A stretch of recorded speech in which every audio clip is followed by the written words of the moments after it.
너 같은 공사판 인부가 감히 성진그룹 건축 공모전에 들어오겠다고? 채용 팀장은 그렇게 말하며 박도윤의 서류를 책상 위로 내던졌다. 도윤은 낡은 양복, 달아빠진 구두, 그리고 명문대 출신이 아니라는 이유만으로 면접장에서 경비에게 끌려나갔다. 그런데 문 밖으로 나서는 순간 회사의 여회장이 그를 보자마자 온몸이 굳어버렸다. 그리고 부회장 한태석은 도윤을 본 즉시 얼굴이 새하얗게 질렸다. 그는 속으로 생각했다. 무슨 수를 써서라도 저 아이를 죽여야 한다고. 돈도 없고 지위도 없는 한 젊은이가 왜 부회장을 그토록 공포에 떨게 만들었을까? 이야기를 듣기 전에 여러분이 지금 어디에 계신지 알려주시길 바랍니다. 여러분이 계신 그곳에 평안이 깃들기를 진심으로 기원합니다. 도윤은 양어머니 박순옥과 함께 산 아래 작은 집에서 살고 있었다. 그 집은 너무 오래돼서 장마철만 되면 모자는 방바닥 곳곳에 대야를 놓고 새는 빗물을 받아야 했다. 낮에는 건설 현장에서 일했다. 철근을 나르고 시멘트를 개고 비계 위에 올라갔다. 돈이 되는 일이라면 무엇이든 마다하지 않았다. 밤이 되면 도윤은 낮은 밥상 앞에 앉아 양어머니가 건네준 낡은 책들로 혼자 건축을 공부했다. 양어머니는 그 책들이 세상을 떠난 한 천재 건축가의 것이라고 말했다. 도윤은 명문대를 졸업하지 못했다. 아니, 가난한 형편 때문에 정식으로 건축을 배운 적조차 없었다. 하지만 어릴 때부터 그는 선과 공간을 보는 특별한 능력을 가지고 있었다. 집 한 채만 보아도 어디가 하중을 제대로 받지 못하는지, 어디로 바람이 잘 드는지, 왜 어떤 방은 사람을 답답하게 만드는지 알아차릴 수 있었다. 순옥은 자주 말했다. 너는 보통 사람처럼 건물을 보는 게 아니야. 너는 그 건물의 숨결까지 보는 아이야. 성진건설그룹이 서울 중심부에 새로운 상징 건물을 짓기 위한 설계 공모전을 발표하자 도윤은 곧바로 지원했다. 그것은 수조원 규모의 프로젝트였고 대한민국의 새로운 건축 상징이 될 것으로 기대되는 사업이었다. 우승자는 거액의 상금뿐 아니라 그룹에 바로 채용되어 핵심 설계팀에 합류할 수 있었다. 도윤에게 그것은 공사판을 벗어나 가난한 사람도 건축가가 될 수 있다는 걸 증명할 유일한 기회였다. 그는 자신의 설계안에 서울의 바람이라는 이름을 붙였다. 도윤은 사람들이 땅에서 올려다보기만 하는 건물을 만들고 싶지 않았다. 그는 자연 바람이 들어오도록 열린 층을 만들었고 노인들이 쉬어갈 수 있는 공간과 장애인들이 편히 이동할 수 있을 만큼 넓은 동선을 설계했다. 낮은 층에는 어린아이들, 노동자들, 심지어 커피 한 잔 살 돈이 없는 사람들도 비를 피하거나 잠시 쉬어갈 수 있는 공공공간을 넣었다. 면접 전날 밤 순옥은 아들의 낡은 양복을 고쳐주고 있었다. 오래전에 산 양복이라 어깨 부분은 색이 바랬고 소매는 조금 컸다. 그녀는 한 땀 한 땀 조심스레 바느질한 뒤 셔츠 깃을 반듯하게 펴주었다. 내일은 고개 똑바로 들고 가. 옷이 낡았다고 네 재능까지 작아지는 건 아니니까. 도윤은 미소를 지었다. 상금 타오면 엄마 집 지붕부터 고쳐드릴게요. 다음 날 아침 그는 가장 이른 버스를 타고 서울로 향했다. 성진그룹 본사는 도윤이 고개를 한참 들어야 꼭대기가 보일 만큼 높았다. 로비 안에는 비싼 양복을 차려입은 지원자들이 명문대와 유학 경험에 대해 이야기하고 있었다. 도윤은 낡은 구두를 의자 밑에 감춘 채 방 한쪽 구석에 앉아 있었다. 이름이 불리자 그는 설계안을 들고 면접실 안으로 들어갔다. 하지만 채용팀장은 학력란을 대충 훑어보더니 곧바로 미간을 찌푸렸다. 건설 노동자라고? 네, 하지만 저는 여러 해 동안 혼자 설계를 공부했습니다. 건축 학위는 없고? 없습니다. 남자는 의자에 등을 기대고 앉더니 도윤의 낡은 구두에 시선을 멈췄다. 수조원짜리 프로젝트가 공사판 인부가 운을 시험해보는 자리라고 생각하나? 도윤은 설계안을 책상 위에 올려놓았다. 먼저 제 작품을 봐주십시오. 설계 실력은 옷이나 대학 이름에 있는 게 아닙니다. 채용팀장이 웃음을 터뜨렸다. 학위도 없는 사람이 지금 나한테 재능을 평가하는 법을 가르치겠다는 건가? 그는 설계안을 펼쳐보지도 않았다. 그대로 가방을 도윤 쪽으로 밀어냈다. 성진은 꿈만 꾸는 사람들을 위한 곳이 아니야. 도유는 애써 침착함을 유지했다. 저는 정해진 기한 안에 규정에 맞게 설계안을 제출했습니다. 적어도 공정하게 평가받을 권리는 있습니다. 채용 팀장의 얼굴빛이 달라졌다. 그는 벨을 눌러 경비를 불렀다. 이 사람 내보내. 도유는 다른 지원자들의 시선 앞에서 면접실 밖으로 끌려나갔다. 손에 든 가방이 문에 부딪혔지만 그는 그것을 가슴에 꼭 끌어안았다. 본사 밖으로 걸어 나오며 도유는 자신이 밤을 새워 쌓아온 모든 시간이 낡은 구두 한 켤레 때문에 바닥에 내던져진 것만 같았다. 바로 그때 전용 엘리베이터 문이 열렸다. 회장 한서진이 동생이자 부회장인 한태석과 함께 걸어 나왔다. 도유는 고개를 숙이고 있어 그들을 보지 못했다. 그는 뜻하지 않게 서진과 부딪혔다. 죄송합니다.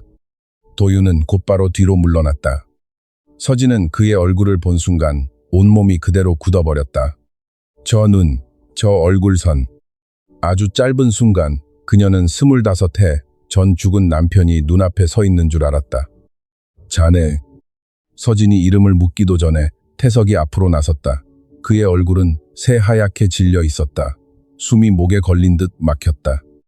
눈앞에서 설계안을 끌어안고 있는 그 가난한 청년이 25해 전 자신이 벼랑 아래에서 죽이라고 시켰던 5살 조카와 너무나 똑같았기 때문이다.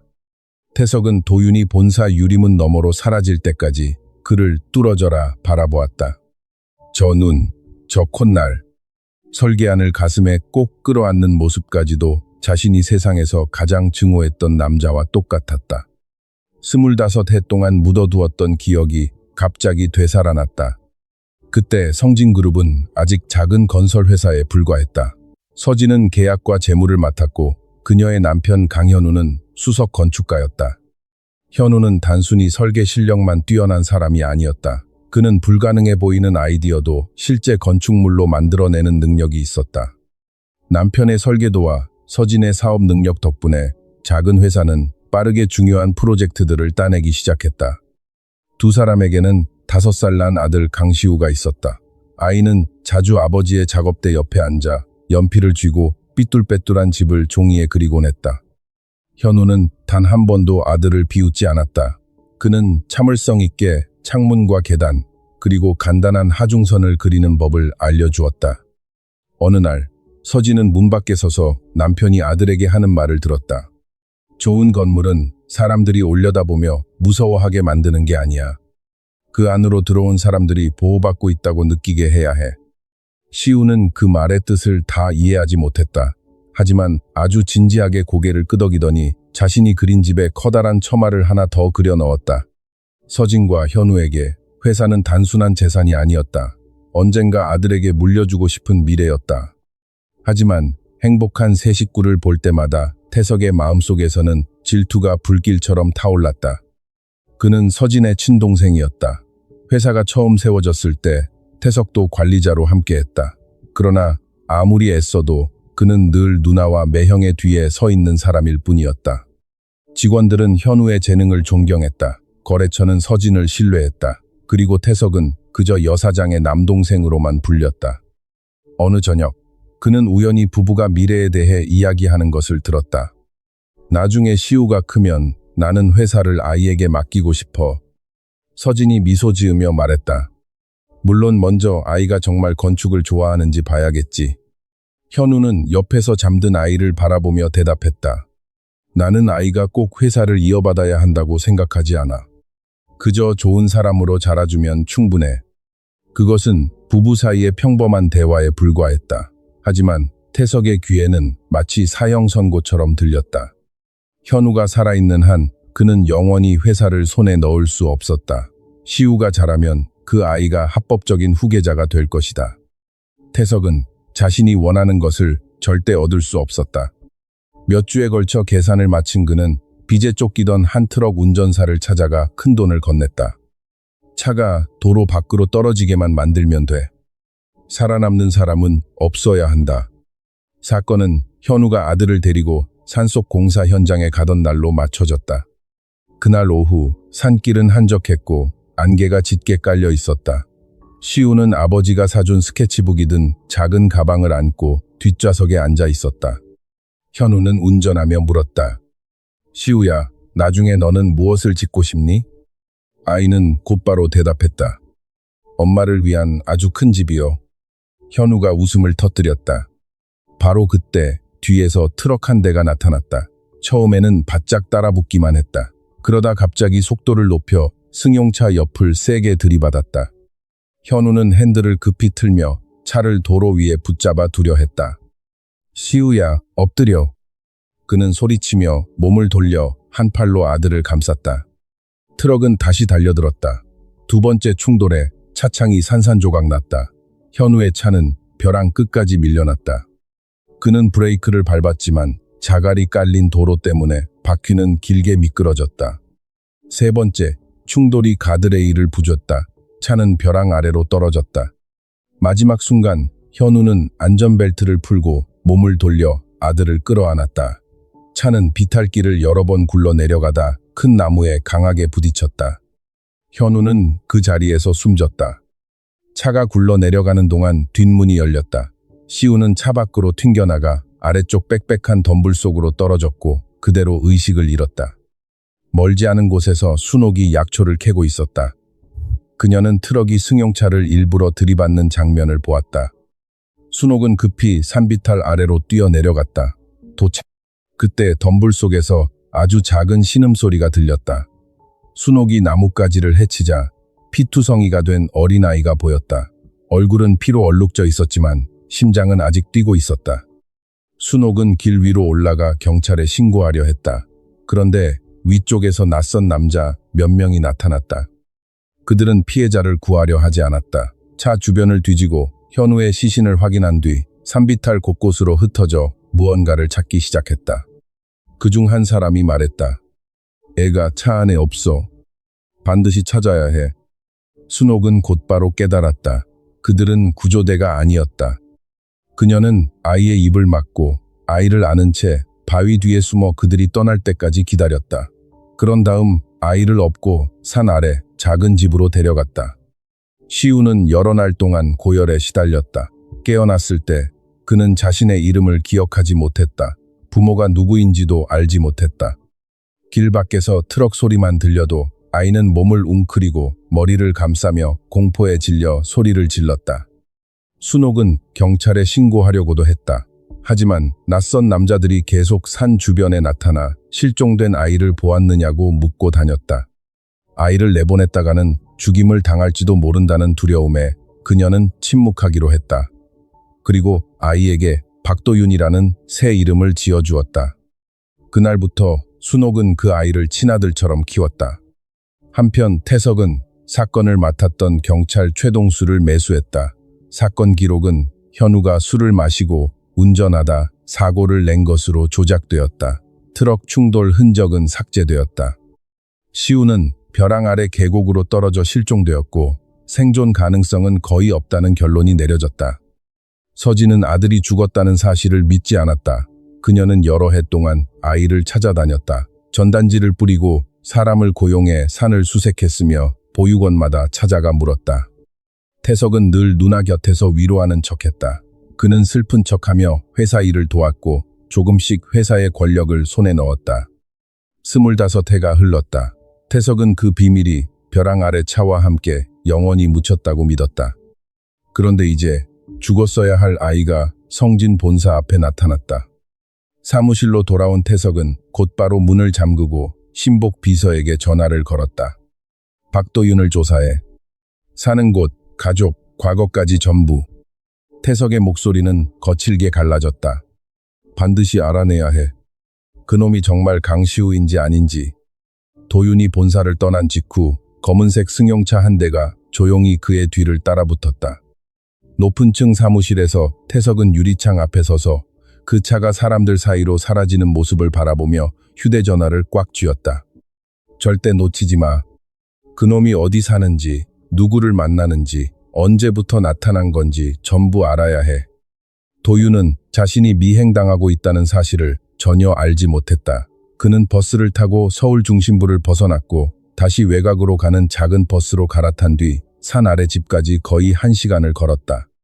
태석의 사람들은 도윤이 지나간 길과 인사를 나눈 사람들을 하나하나 몰래 사진으로 찍었다. 해질 무렵 그들은 한 나이든 여자가 집 밖으로 나와 도윤을 맞이하는 것을 보았다.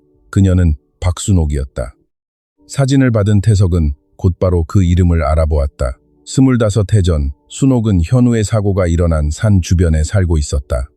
사건 이후 그녀는 갑자기 다친 아이 하나를 집으로 데려왔지만 관청에는 신고하지 않았다.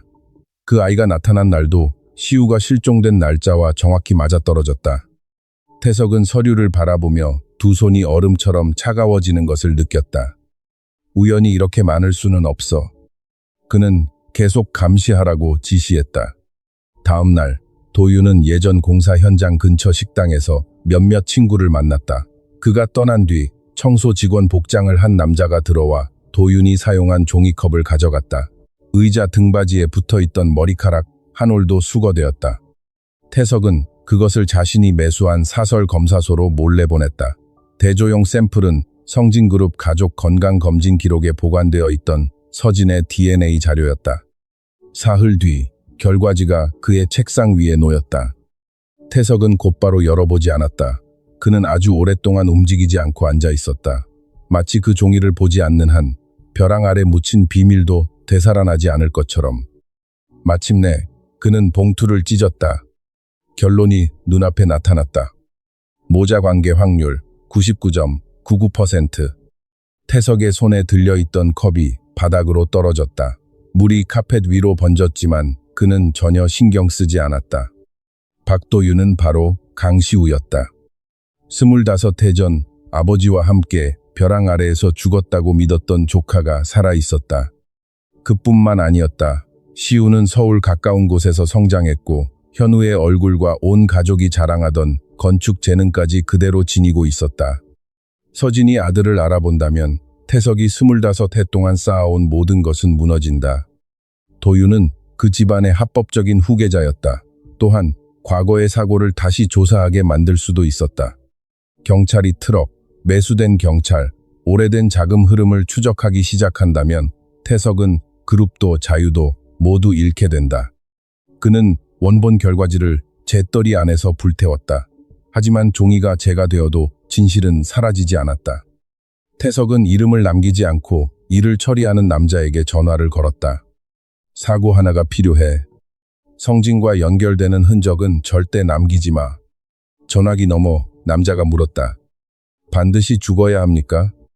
태석은 도윤이 산 아래 집으로 들어가는 사진을 바라보았다. 이번에는 실수하지 마. 그 시각 도윤은 양어머니와 저녁을 먹고 있었다. 밥상에는 된장국, 산나물, 작은 생선 한 마리뿐이었다. 순옥은 벽에 걸린 낡은 양복을 바라보다가 물었다. 면접은 어땠니? 도윤은 잠시 침묵했다. 그는 어머니가 속상해할까봐 억지로 웃었다. 그 사람들은 설계에 대해서는 아무것도 묻지 않았어요. 서류만 보고 제가 자격이 없다고 했어요. 순옥은 젓가락을 내려놓았다. 그럼 네 작품은? 규정대로 제출했어요. 전문 심사위원들이 그래도 평가할 거예요. 그녀는 확신에 찬 눈빛으로 아들을 바라보았다.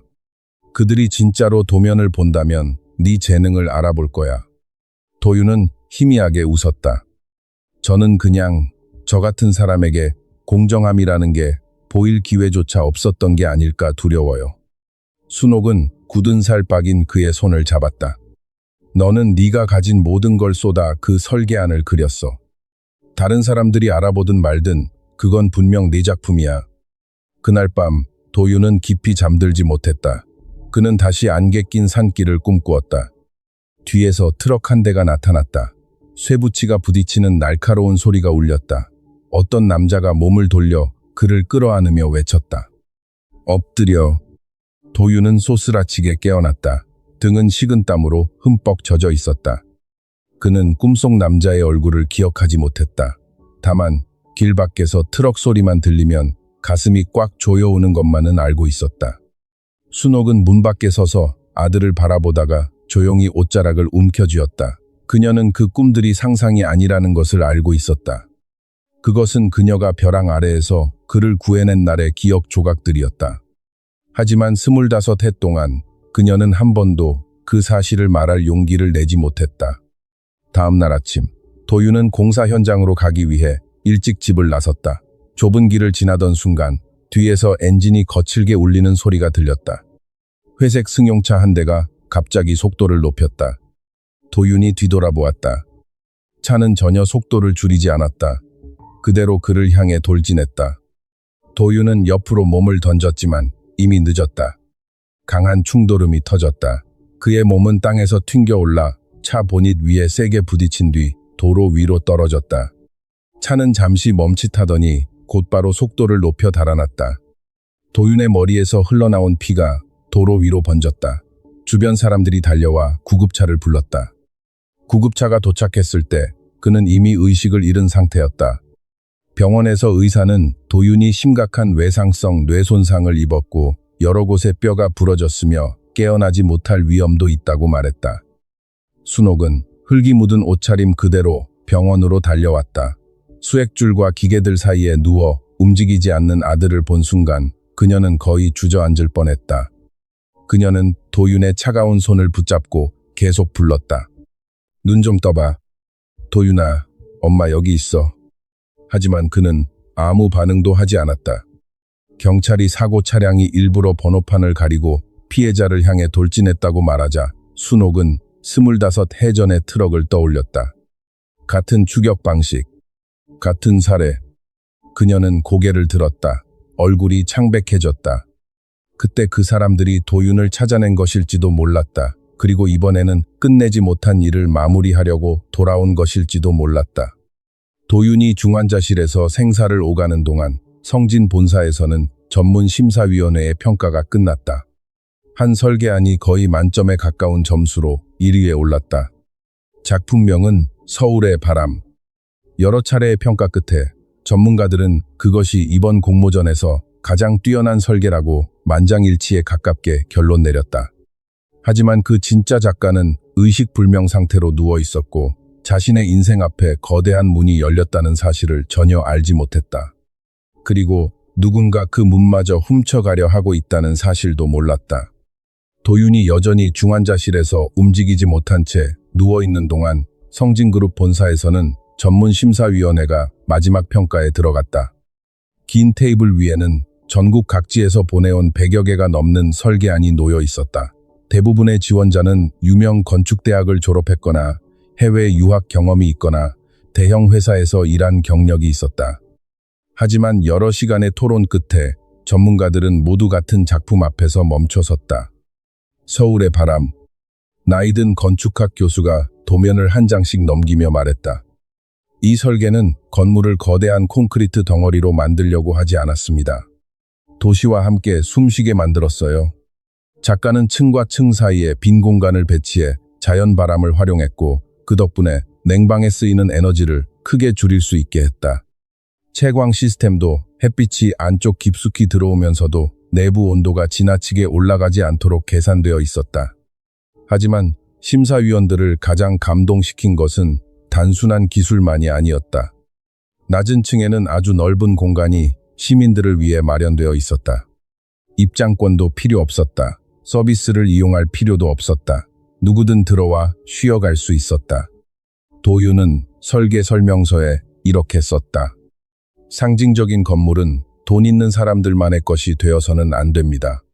그곳에는 노인이 앉을 자리, 아이들이 비를 피할 자리, 하루를 지친 노동자가 잠시 숨을 고를 자리가 있어야 합니다. 한 심사위원이 고개를 끄덕였다. 이 건물을 설계한 사람은 건축을 이해하기 전에 먼저 사람을 이해한 사람입니다. 결과는 거의 만장일치로 결정되었다. 서울의 바람이 1등을 차지했다. 규정에 따르면 박도윤은 큰 상금을 받고 그룹에 바로 채용되어 프로젝트 핵심 설계팀의 일원이 되어야 했다. 결과 보고서는 곧바로 부회장실로 전달되었다. 박도윤의 이름이 1위에 올라있는 것을 본 순간 태석은 서류 뭉치를 3개 움켜쥐었다. 그는 이미 사람을 시켜 그 젊은이를 제거하려 했다. 그런데 도윤의 설계안이 또 다른 길을 통해 그의 이름을 그룹 안으로 되돌려 놓으려 하고 있었다. 서진이 수상자를 직접 만나게 된다면 도윤과 접촉할 기회는 더 많아질 것이다. 태석은 곧바로 채용 팀장을 불렀다. 도윤을 면접장에서 쫓아냈던 그 남자가 불안한 얼굴로 방 안에 들어왔다. 태석은 결과 보고서를 책상 위에 내던졌다. 당신은 이 사람이 자격이 없다고 했지. 채용 팀장은 급히 고개를 숙였다. 부회장님, 저는 면접에서 그를 탈락시켰습니다. 하지만 설계안은 그 전에 접수된 것이라 전문 심사위원회로 넘어간 것 같습니다. 그럼 서류를 고쳐. 남자는 놀라 고개를 들었다. 하지만 결과는 이미 서명까지 끝났습니다. 태석은 서랍을 열어 두툼한 봉투 하나를 책상 위에 올려놓았다. 당신이 제대로 처리하면 다음 인사 담당 이사 자리는 당신 것이 될 거야. 하지만 그러지 않으면. 그는 상대를 똑바로 바라보았다. 적법한 지원자를 공모전에서 쫓아낸 일이 징계위원회에 올라가게 되겠지. 채용 팀장은 자신에게 더 이상 물러설 길이 없다는 것을 깨달았다. 그날 밤 박도윤의 이름은 전자접수 명단에서 삭제되었다. 종이 서류도 교체되었다. 참가 번호는 태석의 아들 한민규의 이름으로 넘어갔다. 설계안을 직접 접수했던 직원은 사직서를 쓰도록 강요받고 서울을 떠났다. 접수구역의 CCTV 기록도 시스템 오류라는 이유로 삭제되었다. 다음 날 아침 민규는 아버지의 사무실로 불려왔다. 그는 밤새 술을 마시고 돌아온 듯했고 셔츠는 아직도 구겨져 있었다. 책상 위에 설계안을 본 민규는 몇 장 넘겨보더니 미간을 찌푸렸다. 아버지, 이걸로 제가 상을 받으라고요? 저는 이 기호들이 무슨 뜻인지도 모르겠는데요. 태석이 차갑게 대답했다. 알 필요 없어. 무대에 올라가서 사람들이 준비해준 말만 제대로 하면 된다. 민규는 여전히 불안해했다. 전문가들이 질문하면요? 답변도 미리 써줄 거다. 태석은 아들에게 가까이 다가갔다. 이건 단순한 상이 아니야. 네가 성진의 후계자로 인정받을 기회다. 후계자라는 말을 듣는 순간 민규의 눈빛이 달라졌다. 그는 회사에서 여러 번 실패했다. 그룹 직원들은 모두 민규가 부회장의 아들이라서 자리에 앉아있을 뿐이라는 것을 알고 있었다. 하지만 새로운 상징 건물의 설계자가 된다면 실제 능력으로는 가져본 적 없는 명성을 얻을 수 있었다. 민규는 설계안 위에 손을 올렸다. 그럼 제가 뭘 하면 됩니까? 태석이 미소를 지었다. 원래 네 것이었어야 할 것을 받기만 하면 된다. 사흘 뒤 성진그룹은 공모전 결과를 발표했다. 신문과 온라인 매체들은 일제히 서울의 바람 모형 옆에 선 민규의 사진을 실었다. 그는 현대 기술과 한국적 인문 정신을 결합한 젊은 건축 천재로 불렸다. 민규는 비싼 양복을 입고 미리 준비된 답변으로 인터뷰에 응했다. 건축은 권력을 과시하기 위한 것이 아닙니다. 그것은 약한 사람들을 보호해야 합니다. 그 말들은 원래 도윤이 산 아래 작은 집에서 쓴 문장이었다. 이제 그 문장들은 단 한 줄의 선도 직접 그려본 적 없는 자의 머리 위에 씌워진 왕관이 되어버렸다. 태석은 곧바로 그 승리를 이용했다. 이사회 회의에서 그는 민규에게 프로젝트 수석 건축가 자리를 맡기자고 제안했다. 그리고 이번 성공이 자신의 아들이 그룹의 미래 후계자가 될 능력이 있음을 증명한다고 말했다. 부자가 정상으로 올라갈 준비를 하는 동안 도윤은 여전히 의식불명 상태로 누워 있었다. 신밖에를 알리는 소리만 차갑고 규칙적으로 울렸다. 그는 자신이 여러 해를 바쳐 완성한 작품에 다른 사람의 이름이 올라갔다는 사실을 알지 못했다. 또한 사람들이 자신의 꿈을 이용해 가짜 주인공을 위한 왕좌를 세우고 있다는 사실도 알지 못했다. 병원 복도에서 순옥은 화면에 나오는 뉴스를 보았다. 건물 모형이 나타나는 순간 그녀는 자리에서 벌떡 일어났다. 저건 도윤이 설계야. 그녀는 열린 층, 하늘 정원, 노인들을 위한 쉼터를 알아보았다. 아들이 수많은 밤 동안 그 부분들을 고치고 또 고치는 것을 그녀는 지켜보았다. 순옥은 급히 그룹에 전화를 걸었다. 하지만 그녀가 그 설계안이 자기 아들의 것이라고 말하자 직원은 차갑게 대답했다. 작가는 한민규 씨로 확인되었습니다. 계속 소란을 피우시면 경찰에 신고하겠습니다. 그녀에게는 원본이 없었다. 모든 서류는 도윤이 공모전에 제출한 상태였다. 도윤의 낡은 컴퓨터도 몇 달 전부터 고장나 있었다. 순옥은 병실 유리창 너머를 바라보았다. 눈물이 흘러내렸다. 아들은 삶과 죽음 사이에 누워 있었다. 그런데 바깥에서는 누군가가 아들의 이름마저 빼앗아가고 있었다. 그 시각 회장 서진은 수상자에 대한 뉴스를 보고 있었다. 그녀는 민규가 결코 그런 설계를 만들어낼 능력이 없다는 것을 누구보다 잘 알고 있었다. 불길한 예감이 그녀를 덮쳤다. 서진은 곧바로 비서를 불렀다. 수상작 설계안 전체를 내 방으로 가져와요. 그날 밤 서진은 사무실에 홀로 앉아 있었다. 그녀는 서울의 바람 첫 장을 펼쳤다. 그녀의 시선이 중앙구조부 옆에 적힌 작은 기호에 멈췄다. 종이를 넘기던 손이 갑자기 멈췄다. 그것은 건축계에서 흔히 쓰이는 기호가 아니었다. 25해 전 세상을 떠난 남편이 자신의 도면에서 사용하던 개인적인 표시였다. 오직 현우만 알고 있던 기호. 그리고 그가 유일하게 가르쳐준 사람은 실종된 그들의 아들뿐이었다. 그날 밤 회장 한서진의 집무실 불은 새벽이 다 될 때까지 꺼지지 않았다. 서진은 홀로 서울의 바람 설계안 앞에 앉아 25해 동안 묻혀있던 목소리를 찾으려는 사람처럼 한 장 한 장 도면을 넘기고 또 넘겼다. 중앙구조부 옆에 적힌 작은 기호는 건축계에서 흔히 쓰이는 표시가 아니었다. 그것은 강현우가 전체 도면 속에 숨겨야 하는 중요한 하중 지점을 표시할 때 사용하던 방식이었다. 그는 그것을 숨결의 매듭이라고 불렀다. 예전에 서진이 왜 표준 기호를 쓰지 않느냐고 물을 때마다 남편은 늘 웃으며 말했다. 건물도 사람과 같으니까 숨을 쉴 곳이 있어야 무너지지 않고 버틸 수 있어. 현우 외에 그 기호를 배운 사람은 단 한 명뿐이었다. 5살 난 아들 강시우.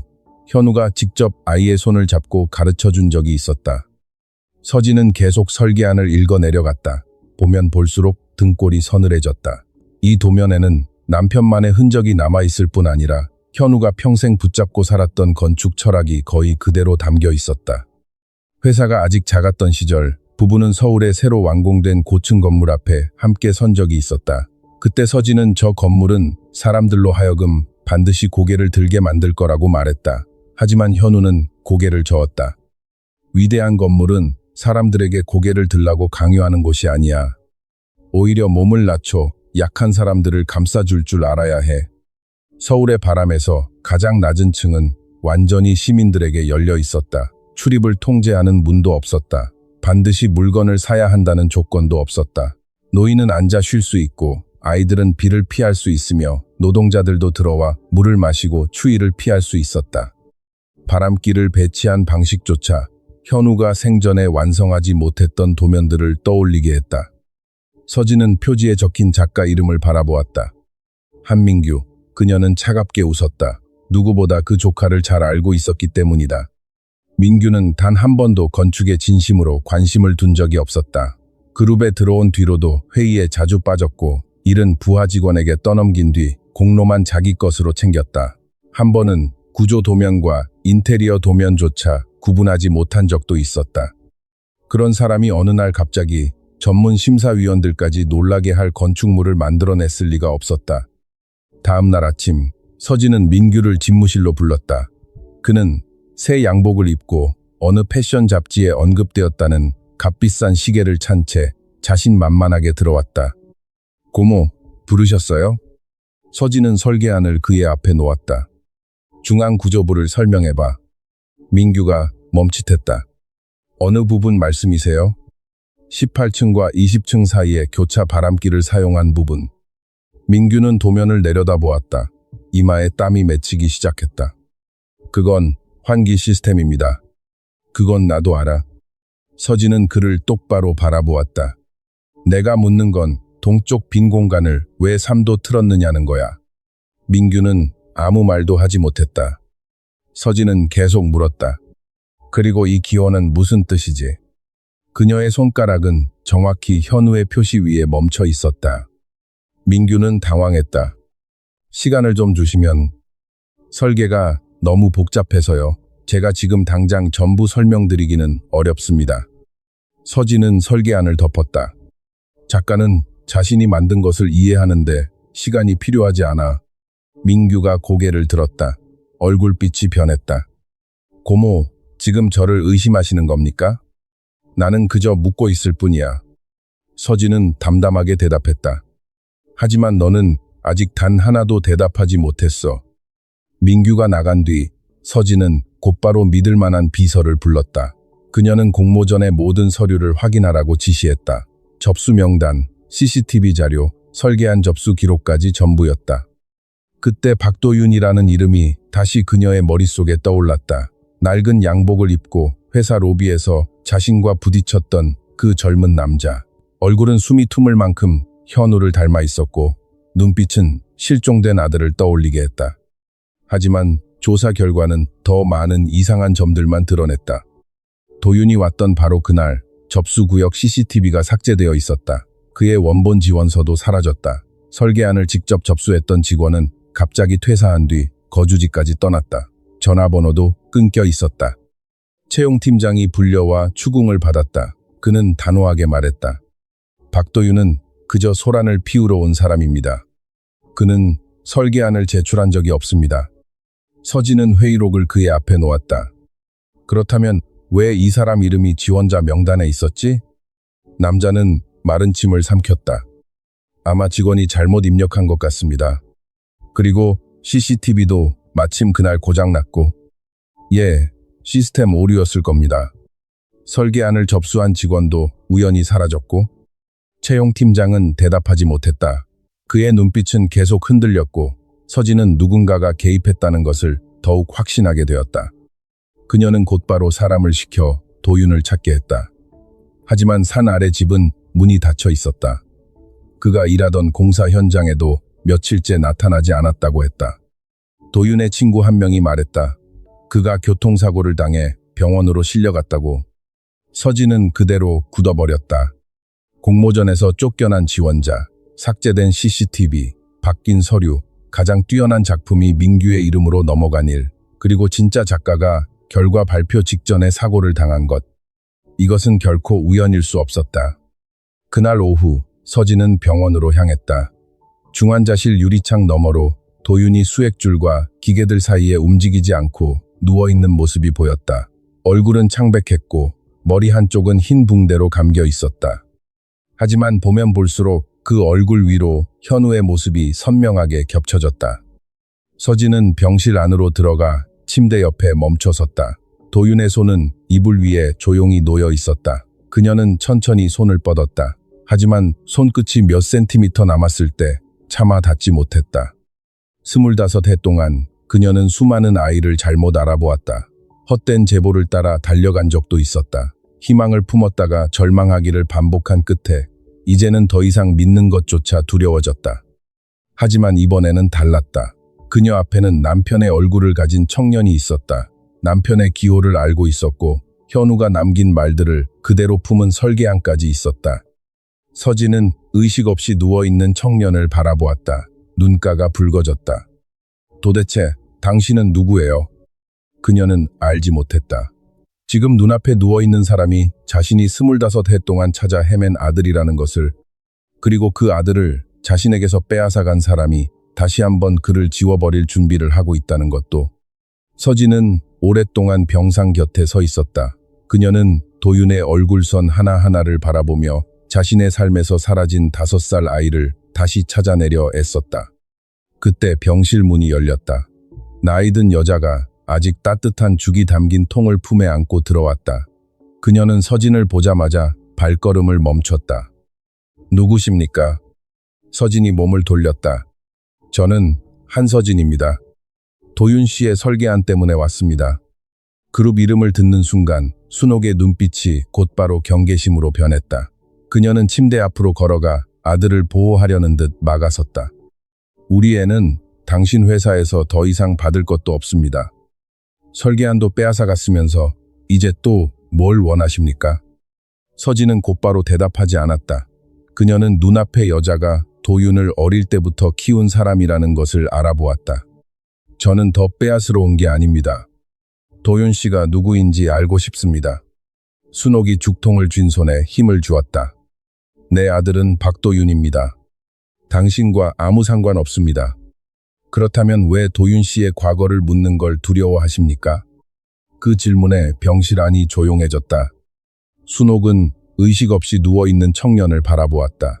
25해 동안 그녀는 언젠가 벼랑 아래의 그자들이 다시 돌아올지도 모른다는 두려움 속에 살았다.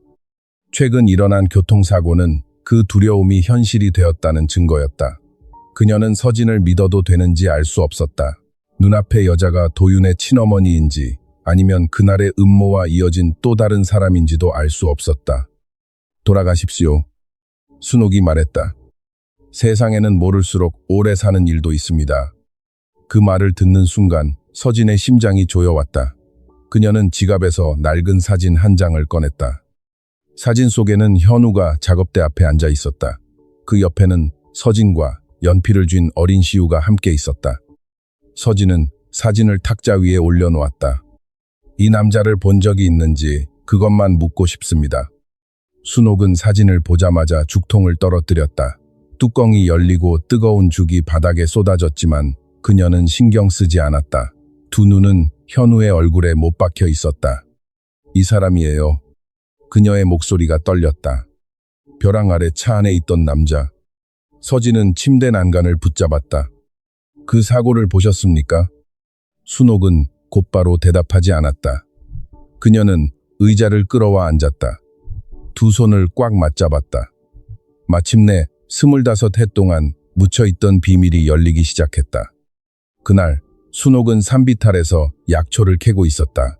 그녀는 트럭 한 대가 여러 굽이길을 지나며 승용차를 따라붙는 것을 보았다. 처음에는 트럭 운전사가 차를 통제하지 못하는 줄 알았다. 하지만 곧 그 트럭은 계속 속도를 높여 승용차 옆을 들이받았다. 그건 사고가 아니었습니다. 순옥은 서진을 똑바로 바라보았다. 일부러 그 차를 벼랑 아래로 밀어 떨어뜨린 겁니다. 그녀는 차가 가드레일을 부수고 산비탈 아래로 굴러 떨어지던 순간을 이야기했다. 순옥이 현장에 도착했을 때 현우는 이미 숨져 있었다. 그때 덤불 속에서 작은 소리가 들렸다. 그녀가 다가가 보니 온몸이 피투성이가 된 어린아이가 있었다. 아이는 아직 숨을 쉬고 있었다. 순옥은 길 위로 올라가 경찰에 신고하려 했다. 하지만 바로 그때 낯선 남자들이 산 아래로 내려왔다. 그들은 차를 뒤지고 시신을 확인한 뒤 주변으로 흩어져 수색했다. 그중 한 사람이 말했다. 애는 아직 안 죽었어. 반드시 찾아야 해. 순옥은 그 사람들이 피해자를 구하러 온 것이 아니라는 걸 깨달았다. 그녀는 아이를 안고 바위 뒤에 숨어 그들이 떠난 뒤에야 아이를 등에 업고 집으로 데려갔다. 그 뒤에 왜 경찰에 신고하지 않으셨습니까? 서진이 목이 메어 물었다. 순옥은 고개를 숙였다. 신고하려고 했습니다. 하지만 며칠 뒤 낯선 사람들이 또 마을 주변에 나타났어요. 집집마다 다니며 누가 아이를 구했는지 묻고 다녔습니다. 그 아이를 넘기면 죽을 것 같았습니다. 아이는 여러 날 동안 고열에 시달렸다. 깨어났을 때는 자기 이름도 부모도 기억하지 못했다.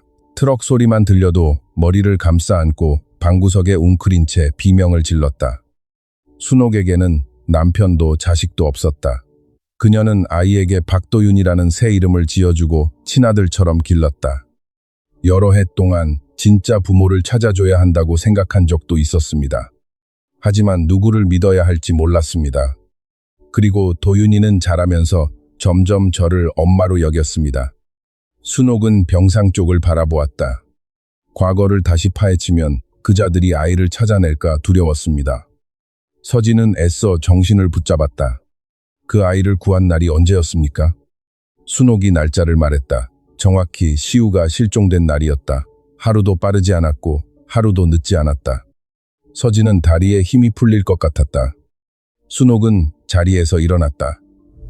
그녀는 침대 옆 작은 장을 열고 조심스럽게 묶어둔 천꾸러미 하나를 꺼냈다. 안에는 낡은 수첩이 있었다. 표지는 달아있었고 종이 모서리는 그을려 있었으며 오래전에 말라붙은 핏자국도 남아있었다. 아이의 가방 안에서 찾은 겁니다. 25해 동안 아무에게도 보여준 적 없습니다. 서진은 수첩에 손이 닿자마자 알아보았다. 그것은 현우의 설계 수첩이었다. 그녀가 남편의 생일에 선물했던 바로 그 수첩이었다. 첫 장에는 서진이 직접 쓴 글씨가 남아 있었다. 세상에서 가장 따뜻한 집을 지을 사람에게. 서진은 무너져 내리듯 울음을 터뜨렸다. 그녀는 한 장씩 수첩을 넘겼다. 안에는 건물 스케치, 특별한 기호들, 그리고 세 식구가 함께 있는 그림이 있었다. 몇 장 뒤에는 현우의 선명한 필체 옆에 어린아이의 서툰 선들이 함께 남아 있었다. 시우야, 하중선은 여기서 끊기면 안 돼. 건물에도 숨 쉴 자리를 남겨줘야 해. 아버지가 남긴 작은 조언들은 아직도 종이 위에 그대로 살아 있었다. 순옥이 조용히 말했다. 도윤이는 이 수첩과 함께 자랐습니다. 사진 속 남자를 기억하지는 못했지만 어릴 때부터 저 도면들을 몇 시간씩 들여다보곤 했어요. 아마 그래서 혼자 건축을 배우게 된 것 같습니다. 서진은 깨달았다. 도윤은 현우를 흉내낸 것이 아니었다. 아버지의 기호와 생각이 사고가 나기 전 어린아이의 기억 깊숙이 스며들었고 그 기억이 조용히 자라 지금의 도윤 안에 남아 있었던 것이다. 그녀는 의식 없이 누워있는 도윤을 바라보았다. 25해 만에 처음으로 서진은 자신의 아들이 살아있다고 진심으로 믿게 되었다. 순옥이 의사를 만나러 잠시 밖으로 나간 뒤 서진은 조심스럽게 베개에 붙어있던 머리카락 몇 올과 도윤이 사고 전에 사용했던 컵에서 세포 샘플을 채취했다. 그녀는 누구도 부정할 수 없는 답을 원했다. 하지만 너무 마음이 급했던 서진은 그 샘플을 성진그룹 의료재단 산하병원으로 보냈다. 그녀는 알지 못했다. 그 병원 시스템 전체가 태석의 통제 아래 있다는 것을. DNA 결과를 기다리는 동안 서진은 남편이 술을 마시고 운전했다는 과거의 결론을 떠올렸다. 현우는 운전할 때 거의 술을 마시지 않았다. 더구나 아들이 차에 타고 있을 때라면 절대 그럴 사람이 아니었다. 순옥의 말이 사실이라면 그의 사고 기록은 조작된 것이었다. 서진은 전화를 들어 비서에게 지시했다. 현우 사고를 담당했던 경찰을 찾아요. 최동수, 그 사람이 지금 어디 있는지 알아야겠어요. 그녀는 알지 못했다. 그 결정이 그 사건의 마지막 증인을 다음 표적으로 만들게 될 것이라는 사실을. 며칠간의 추적 끝에 서진은 마침내 전직 경찰 최동수의 거처를 알아냈다. 그는 오래전 은퇴해 바닷가 작은 마을의 낡은 집에서 혼자 살고 있었고 옛 동료들과도 거의 연락을 끊은 상태였다. 서진이 문 앞에 나타나자 동수는 그녀를 보자마자 얼굴빛이 변했다. 한 회장님, 무슨 일로 저를 찾아오셨습니까? 서진은 오래전 사고 기록 사본을 탁자 위에 놓았다. 제 남편의 죽음에 대해 묻고 싶습니다. 차를 따르던 동수의 손이 멈칫했다. 서진은 현우의 사진을 꺼냈다. 제 남편의 차가 트럭에 의해 고의로 벼랑 아래로 밀렸다는 증언이 있습니다. 하지만 당신이 작성한 기록에는 그 트럭에 대한 말이 단 한 줄도 없습니다. 동수는 찻주전자를 내려놓았다. 목격자가 잘못 기억한 겁니다. 그 사건은 충분히 조사되었습니다. 강현우 씨가 술을 마시고 운전하다가 통제력을 잃고 산 아래로 추락한 겁니다. 서진은 그를 똑바로 바라보았다. 제 남편은 술을 마시고 운전하지 않습니다. 특히 아들이 차에 타고 있을 때는 절대로요. 동수는 그녀의 시선을 피했다. 법의학 기록이 그렇게 확인했습니다. 25해가 지나면 사람의 기억은 왜곡될 수 있습니다. 서진은 손을 사고 기록 위에 올렸다. 그렇다면 왜 현장 사진에는 차량 오른쪽 부분이 빠져 있습니까? 왜 연속적인 충돌음을 들었다는 사람들의 진술은 사라졌습니까? 그리고 왜 제 아들 수색은 그렇게 빨리 끝났습니까? 동수는 대답하지 못했다. 방 안은 차가웠지만 그의 이마에는 땀이 맺혔다. 무릎 위에 올려둔 손도 통제할 수 없을 만큼 떨리고 있었다. 서진은 눈앞의 남자가 그가 말하는 것보다 훨씬 많은 것을 알고 있다는 사실을 알아차렸다. 최동수 씨, 그해 잘못을 저질렀다면 지금이 바로잡을 마지막 기회일 수 있습니다. 동수는 턱을 꽉 다물었다. 제가 바로잡을 일은 없습니다. 사고는 이미 결론이 난 일입니다. 아드님은 계곡으로 떨어졌습니다. 살아남을 수 없었습니다. 서진은 자리에서 일어났다. 더 이상 몰아붙이지 않았다. 하지만 떠나기 전 그녀는 명함 한 장을 탁자 위에 놓았다. 진실이 떠오르면 연락하세요. 동수는 그 명함을 바라보았고 얼굴은 더욱 창백해졌다. 그는 알지 못했다. 멀지 않은 곳에 세워진 차 한 대가 이 만남을 전부 지켜보고 있었다는 것을. 그날 오후 태석은 보고를 받았다. 최동수라는 이름을 듣는 순간 그는 자리에서 벌떡 일어났다. 서진이 그 해에 경찰을 찾아냈다. 그것은 누나가 단순히 설계안만 의심하는 것이 아니라 사고 자체를 파헤치기 시작했다는 뜻이었다. 태석은 곧바로 부하에게 전화를 걸었다. 동수는 25해 동안 입을 다물고 있었어. 하지만 죽음이 두려운 인간은 언제든 배신할 수 있지. 그의 목소리는 얼음처럼 차가웠다. 그가 입을 열 기회를 주지 마. 그날 밤 동수는 약을 사서 집으로 돌아가고 있었다. 바닷가 도로에는 사람이 거의 없었다. 그때 검은색 차 한 대가 뒤에서 나타났다. 처음에는 가까이 붙기만 했다. 그러다 갑자기 속도를 높여 그의 차 뒤를 세게 들이받았다. 동수는 공포에 질려 핸들을 꺾었다. 검은 차는 계속해서 그의 차를 도로 가장자리로 밀어붙였다. 그 순간 그는 현우의 사고를 떠올렸다. 거칠게 울리는 엔진 소리, 이어지는 충돌. 동수는 곧바로 깨달았다. 누가 자신을 죽이려 하는지. 그의 차는 도로 밖으로 벗어나 낮은 비탈 아래로 굴러 떨어졌다. 다행히 아래쪽은 풀과 진흙으로 덮인 부드러운 땅이었다. 에어백이 터졌다. 동수는 머리와 어깨를 다쳤지만 살아있었다. 찌그러진 차 밖으로 기어 나왔을 때 그는 검은 차가 도로 위에 멈춰 서 있는 것을 보았다. 한 남자가 차에서 내려 몇 초간 아래를 살피더니 피해자가 죽었다고 생각한 듯 그대로 떠났다. 동수는 진흙 속에 엎드린 채 아무 소리도 내지 않았다. 그제야 그는 깨달았다. 25해 동안 자신을 지켜줄 방패라고 믿었던 조작된 기록이 이제는 자신을 없애야 할 마지막 증인으로 만들었다는 것을. 같은 시각 성진의료재단 산하병원에서 태석은 또 다른 보고를 받았다. 누군가가 서진과 도윤의 DNA 샘플을 보내 친자관계 검사를 의뢰했다는 것이다. 그는 곧바로 누나가 도윤을 시우라고 믿기 시작했다는 것을 알아차렸다. 태석은 병원장에게 전화를 걸었다. 샘플을 바꿔. 내가 원하는 결과는 하나야. 두 사람 사이에 혈연관계가 없다는 것. 도윤의 세포 샘플은 다른 환자의 샘플로 바뀌었다. 서명과 도장, 전문 데이터까지 완벽하게 갖춘 가짜 결과지가 만들어졌다.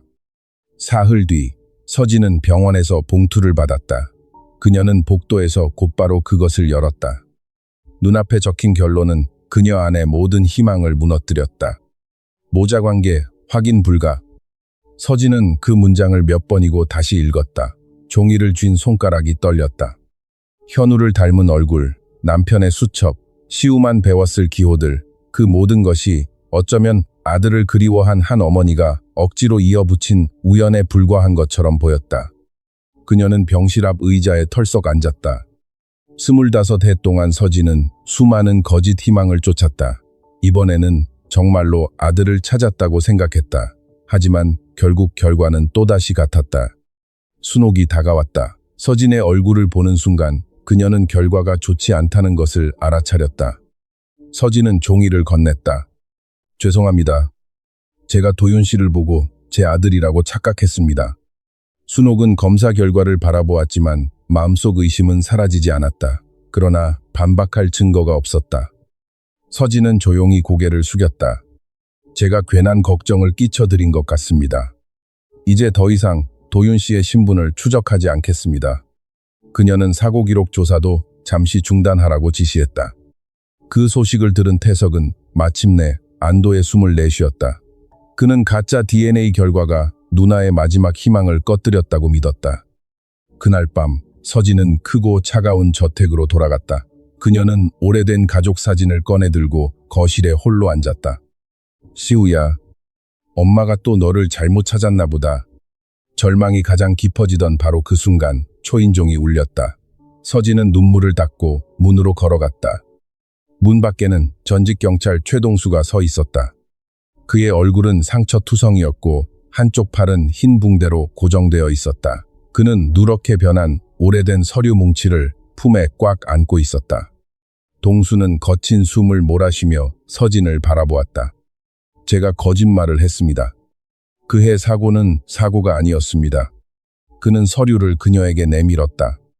이게 제가 25해 동안 숨겨온 원본입니다. 서진은 문을 더 활짝 열고 동수를 위아래로 살폈다. 그의 얼굴은 멍들고 부어 있었고 이마에는 붕대가 감겨 있었다. 한쪽 팔은 거의 움직이지 못했다. 옷은 진흙으로 더러워져 있었고 마치 삶과 죽음의 경계 어딘가에서 기어나온 사람 같았다. 무슨 일이 있었던 겁니까? 동수는 등 뒤를 돌아보며 누가 따라오지 않았는지 확인한 뒤에야 안으로 들어왔다. 태석이 저를 죽이려 했습니다. 그 한마디만으로도 서진의 온몸이 차갑게 식었다.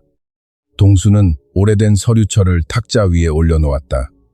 종이 표지는 누렇게 변했고 가장자리는 오래 보관된 탓에 닳고 찢어져 있었다.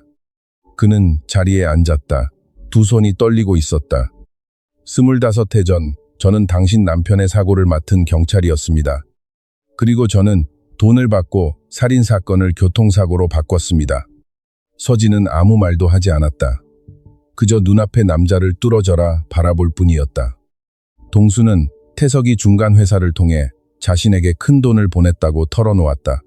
그 대가로 그는 현우의 차를 따라붙던 트럭을 봤다는 주민들의 진술을 삭제해야 했다. 차량 옆면에 남아있던 충돌 흔적도 기록에서 빠졌다. 혈중 알코올 농도 검사 결과도 조작되어 현우가 술을 마시고 운전했다는 거짓 정보가 만들어졌다. 사건은 곧 운전자의 과실로 인한 사고로 종결되었다. 시우는 계곡 아래로 떨어졌고 생존 가능성은 거의 없다고 기록되었다. 서진은 주먹을 꽉 쥐었다. 당신은 제 아들이 살아있을 수도 있다는 걸 알고 있었습니까?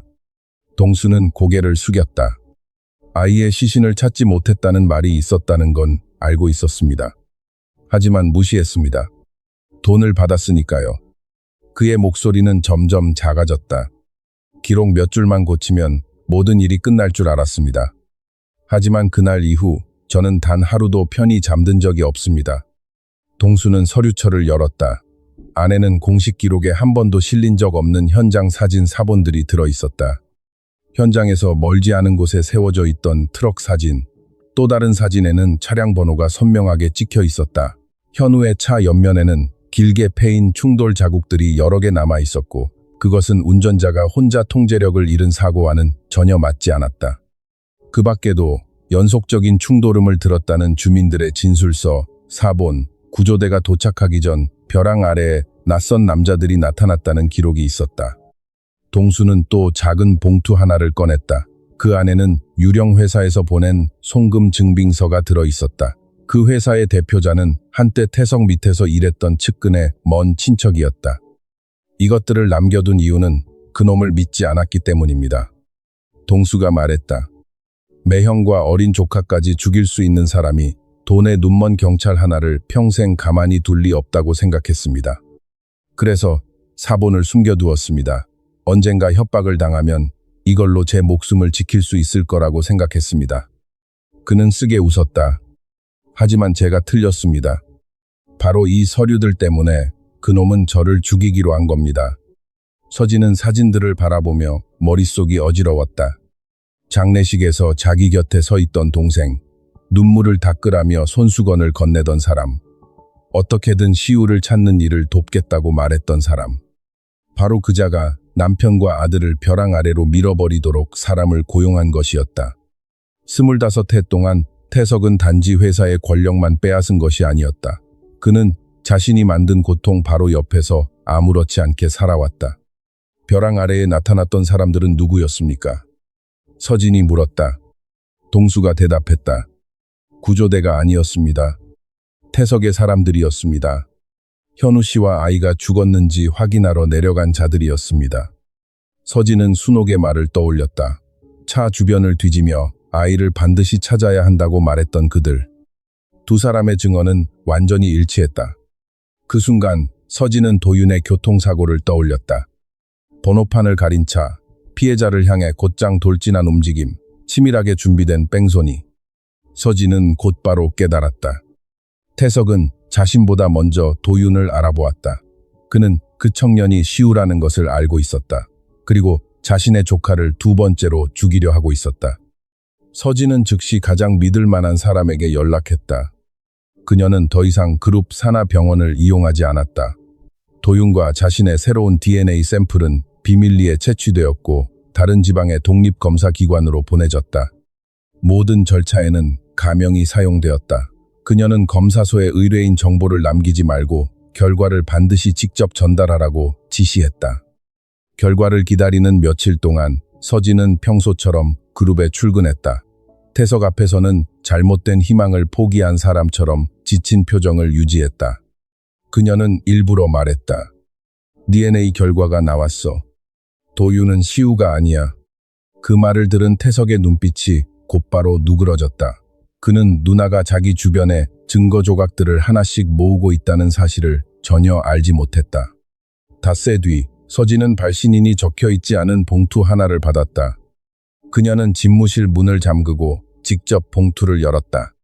결론이 눈앞에 나타났다. 모자 관계 확률 99.99%.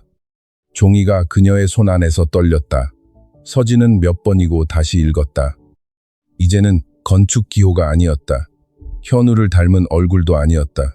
너무 오래 아파한 어머니의 희망도 아니었다. 이것은 진실이었다. 박도윤은 강시우였다.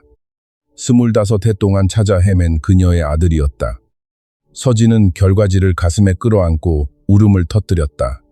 긴 절망의 세월이 마침내 산산이 부서져 내리는 것 같았다. 그녀는 당장 병원으로 달려가고 싶었다. 도윤을 안고 싶었다. 아들의 침대 곁에서 시우라는 이름을 불러주고 싶었다. 엄마는 한 번도 포기한 적 없다고 말해주고 싶었다. 하지만 그럴 수 없었다.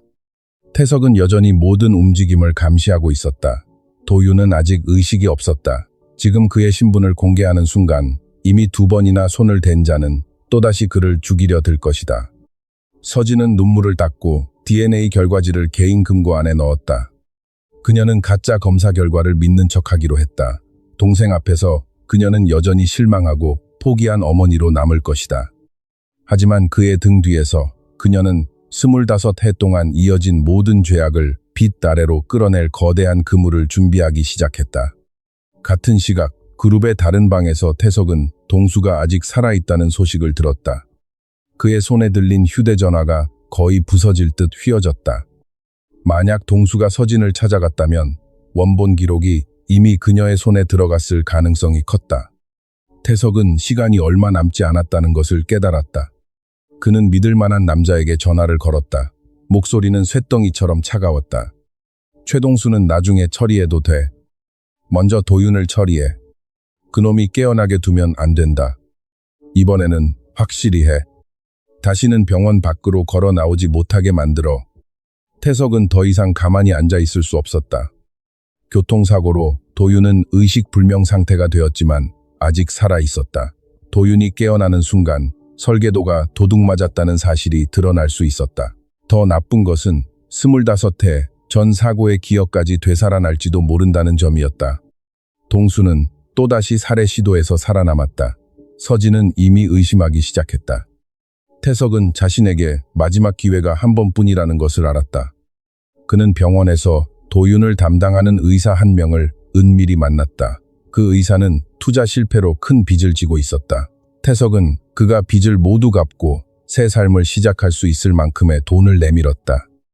대신 그 의사는 도윤을 병실 안에서 죽게 만들어야 했다. 심각한 외상성 뇌손상 뒤에 심장이 멈추는 건 흔한 일이야. 태석은 일회용 휴대전화를 책상 위에 올려놓았다. 그냥 합병증이라고 쓰기만 하면 돼. 의사는 눈앞에 돈 봉투를 바라보며 손을 떨었다. 들키면 저는 모든 걸 잃습니다. 태석이 차갑게 대답했다. 안 하면 채권자들이 먼저 당신의 모든 걸 가져갈 거야.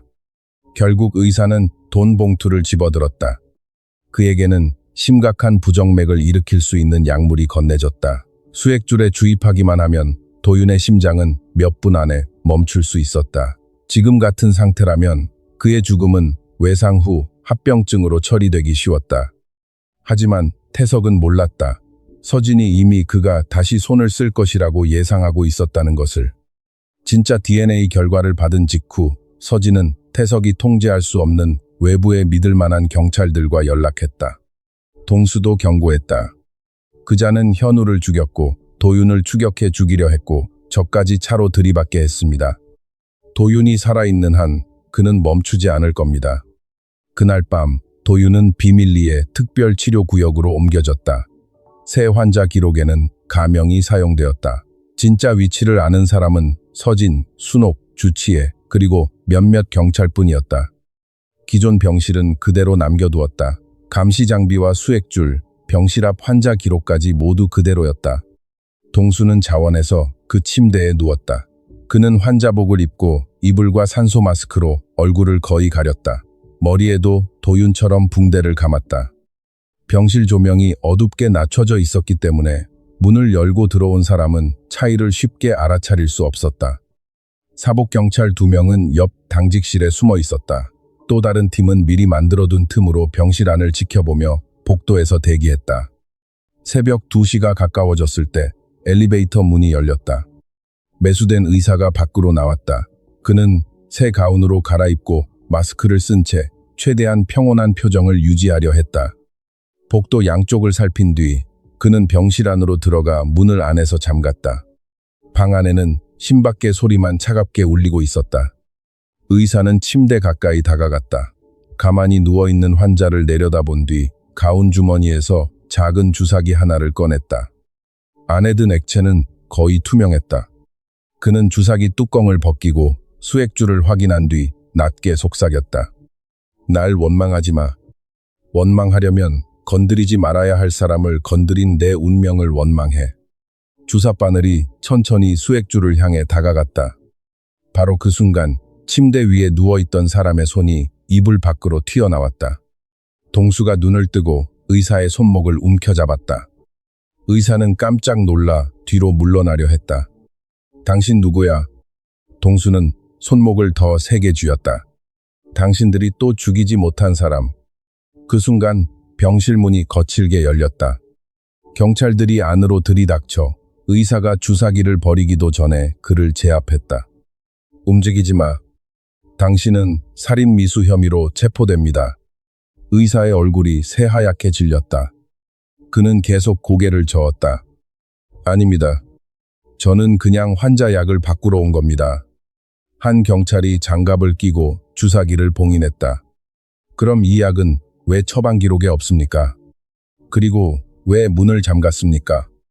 의사는 아무 대답도 하지 못했다. 조사실에서도 그는 계속 부인했다.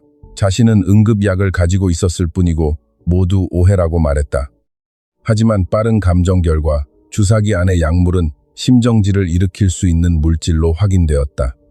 경찰은 또 그의 아내 계좌로 거액의 돈이 중간 회사를 통해 들어간 사실도 찾아냈다. 그 회사는 태석의 측근과 연결되어 있었다. 경찰이 송금 내역, 문자 메시지, 감정 결과를 그의 앞에 놓자 의사는 점점 흔들리기 시작했다. 한 부회장님이 아무 일 없을 거라고 했습니다. 그 말이 그의 입에서 튀어나왔다. 조사실이 순간 조용해졌다. 자신이 실수했다는 것을 깨달은 의사는 고개를 푹 숙였다. 몇 시간 뒤 그는 완전히 무너졌다. 저는 사람을 죽이고 싶지 않았습니다. 그저 지시를 따랐을 뿐입니다. 그는 태석과 연락하는 데 사용했던 휴대전화를 제출했다. 그 안에는 범행 시간, 사용할 약물, 그리고 사망 원인을 외상성 뇌손상 후 합병증으로 기록하라는 지시가 남아 있었다. 또한 돈을 받을 계좌 정보와 일이 끝난 뒤 해외로 빼내주겠다는 약속까지 들어 있었다. 그 진술은 태석이 도윤을 살해하라고 명령했다는 직접 증거가 되었다. 경찰이 계속 수사를 이어가는 동안 병원 반대편 비밀 병실에서 도윤의 손가락이 작게 움직였다.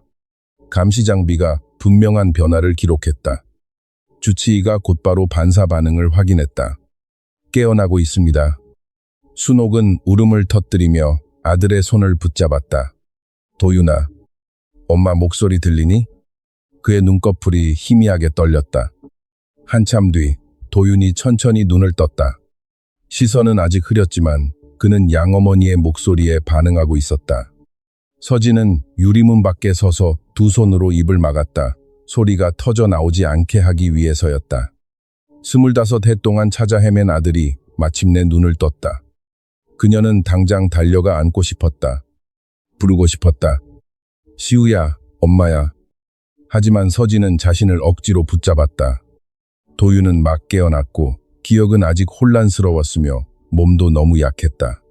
무엇보다 태석은 아직 암살 계획이 실패했다는 사실을 모르고 있었다. 지금 도윤의 신분을 공개하면 태석은 곧바로 증거를 없애거나 도망칠 수 있었다. 서진은 눈물을 닦고 동수를 바라보았다. 태석이 계속 이 아이가 혼수 상태라고 믿게 해야 합니다. 동수가 고개를 끄덕였다. 25해 동안 거짓말을 해온 놈을 잡으려면 그놈이 가장 큰 거짓말 위에 직접 올라서게 만들어야 합니다. 그 시각 태석은 자신의 인생에서 가장 중요한 행사를 준비하고 있었다. 그는 아직 의사가 체포되었다는 소식을 받지 못했다. 그는 도윤이 그날 밤 죽을 것이고 모든 비밀이 영원히 묻힐 것이라고 믿고 있었다. 성진 본사에는 거대한 무대가 세워지고 있었다. 언론, 주주, 건축 전문가, 그리고 여럿이 관계자들이 초대되었다. 거대한 스크린에는 이런 문구가 떠 있었다. 서울의 바람 프로젝트 수석, 건축가 발표식. 그 바로 아래에는 한민규의 사진이 걸려 있었다. 준비실에서 태석은 아들의 넥타이를 바로잡아주며 말했다. 내일이 지나면 아무도 네가 후계자가 되는 걸 막을 수 없다. 민규는 득의양양하게 웃었다. 부자는 알지 못했다. 자신들이 죽였다고 믿은 사람이 깨어나고 있다는 것을. 죽었다고 믿은 증인이 살아있다는 것을. 그리고 민규를 정상에 올리기 위해 꾸민 그 무대가 곧 자신들 가족이 무너지는 장소가 될 것이라는 것을. 그날 아침 성진그룹 본사에서 가장 큰 행사장은 사람들로 가득 차 있었다. 수백 명의 주주, 기자, 건축 전문가, 그리고 시 관계자들이 참석했다. 무대 위에는 서울의 바람 모형이 흰 조명 아래 놓여 있었다. 뒤쪽의 거대한 스크린에는 이런 문구가 떠 있었다. 성진그룹 수석 건축가 및 미래 후계자 발표식. 민규는 대기실에서 거울 앞에 서서 명품 넥타이를 만지고 있었다. 그의 옆에는 미리 준비된 연설문과 예상 답변이 적힌 종이가 놓여 있었다. 태석이 들어와 아들의 어깨에 손을 올렸다. 오늘은 침착하기만 하면 돼. 수석 건축가로 인정받고 나면 이 사회 누구도 더 이상 너를 무시하지 못한다. 민규는 거울 속 자기 모습을 바라보며 입꼬리를 올렸다. 고모는요?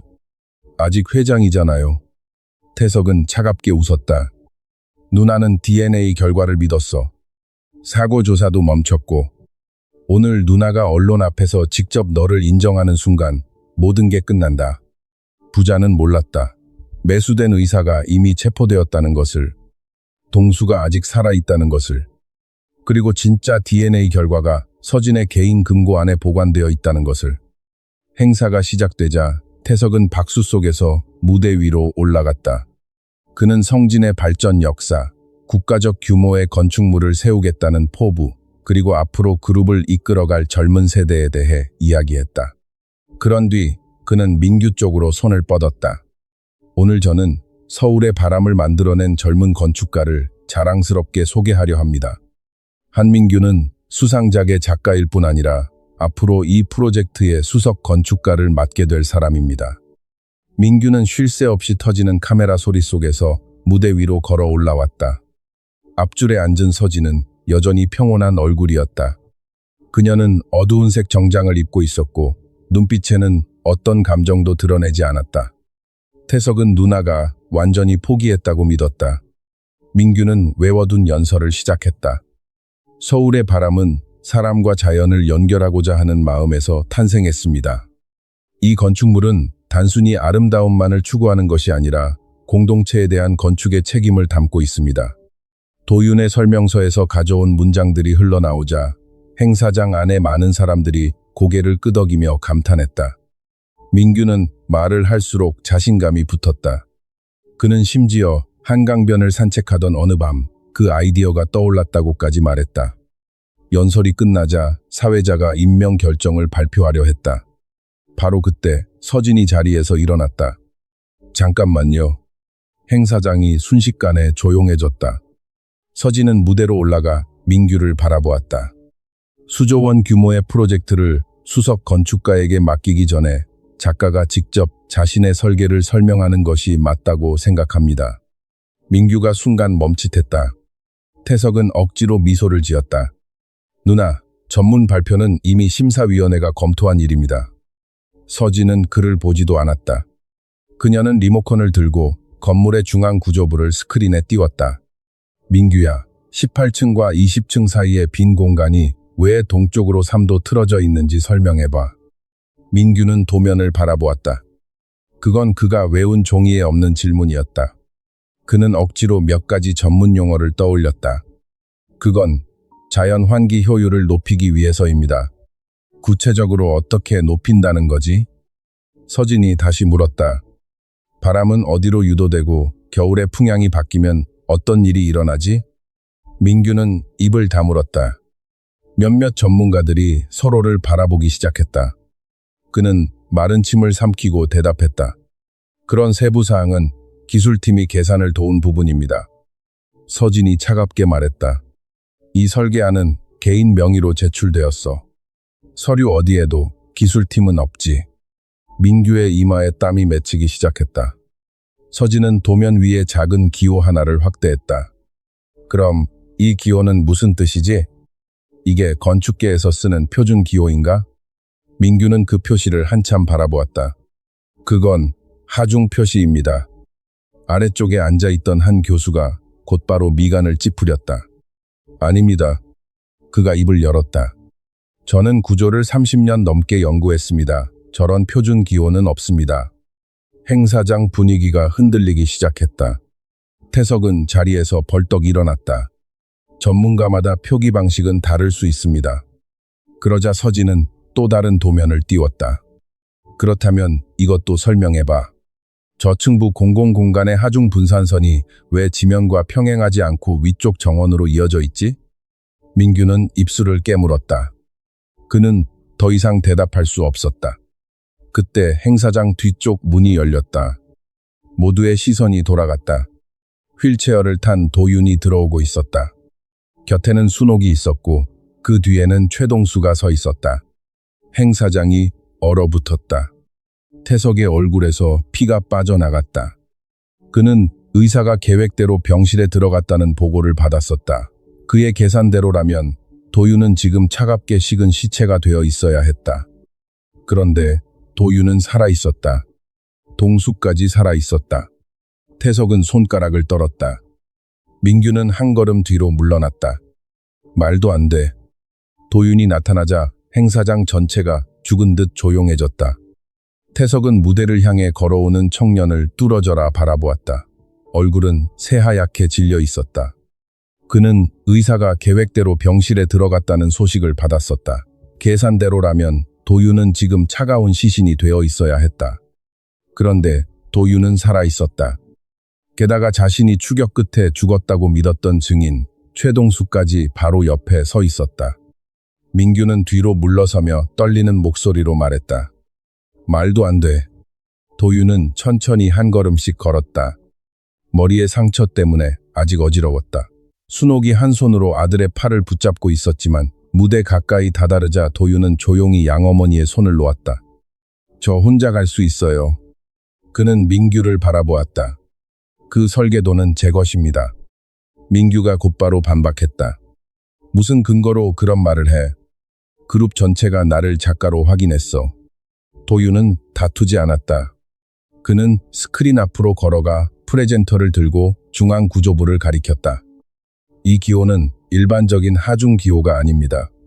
자연바람의 흐름과 건물의 수평 안정 시스템이 만나는 지점을 표시한 겁니다. 그는 다음 도면으로 넘겼다. 18층과 20층 사이의 빈 공간이 동쪽으로 3도 틀어진 이유는 여름철 이 지역의 주된 바람이 한강에서 도심 쪽으로 들어오기 때문입니다. 그대로 두면 바람이 유리면에 너무 큰 압력을 만들어냅니다. 하지만 3도 틀어주면 바람이 두 방향으로 나뉘어 내부 공간을 식히는 동시에 구조 부담도 줄일 수 있습니다. 행사장 안의 전문가들이 즉시 자세를 고쳐 앉았다. 한 교수가 물었다. 그럼 겨울에는 어떻게 됩니까? 도윤은 망설임 없이 대답했다. 조절식 문이 북쪽 통로 일부를 닫습니다. 차가운 바람은 공공공간으로 바로 들어오지 않고 상부 정원 쪽으로 유도됩니다. 그는 계속해서 세부 사항을 하나하나 설명했다. 왜 저층부에는 출입 통제문이 없는지, 왜 쉼터 의자들이 햇빛이 들어오는 곳 가까이에 배치되었는지, 왜 휠체어 통로가 일반 기준보다 더 넓게 설계되었는지, 모든 대답은 분명하고 정확했으며 건물 전체를 관통하는 철학과 이어져 있었다. 상징적인 건물은 사람들이 올려다보게만 만들어서는 안 됩니다. 그 건물은 몸을 낮춰 약한 사람들을 감싸줄 줄 알아야 합니다. 그 말을 듣는 순간 서진의 눈시울이 붉어졌다. 그것은 현우가 예전에 했던 말이었다. 하지만 이번에는 그들의 아들이 그 말을 하고 있었다. 도윤은 도면에 비어있는 부분을 향해 몸을 돌렸다. 이 부분은 빠뜨린 것이 아닙니다. 제가 일부러 비워둔 겁니다. 한 전문가가 놀라 물었다. 왜 그렇게 했습니까? 공모전이 작품의 겉모습만 볼 수도 있다고 생각했습니다. 그래서 진짜 작가만 완성할 수 있는 부분을 남겨두고 싶었습니다. 도윤은 큰 드로잉 보드를 요청했다. 그가 펜을 잡았지만 며칠간 혼수 상태에 있었던 몸은 아직 약했다. 순옥은 걱정스러운 눈으로 아들을 바라보았다. 서진도 자신도 모르게 한 걸음 앞으로 다가섰다. 도윤은 깊게 숨을 들이마신 뒤 펜 끝을 종이 위에 내렸다. 수백 명이 지켜보는 앞에서 그는 빠져있던 구조부를 이어 그렸다. 선들은 정확하고 끊김없이 이어졌으며 처음의 설계와 완벽하게 맞물렸다. 그는 상부 정원 안쪽에 숨겨진 대각 보강 구조를 추가했다. 그것은 하중을 받는 동시에 빗물이 녹지층을 따라 아래로 흘러가도록 유도하는 통로였다. 마지막 선이 완성되자 나이든 교수가 앞으로 나와 확인했다. 그는 비율과 표시 방식, 그리고 필체를 원본과 비교했다. 완전히 일치합니다. 그는 행사장을 향해 돌아섰다. 이 사람이야말로 서울의 바람의 진짜 작가입니다. 사람들의 웅성거림이 순식간에 터져나왔다.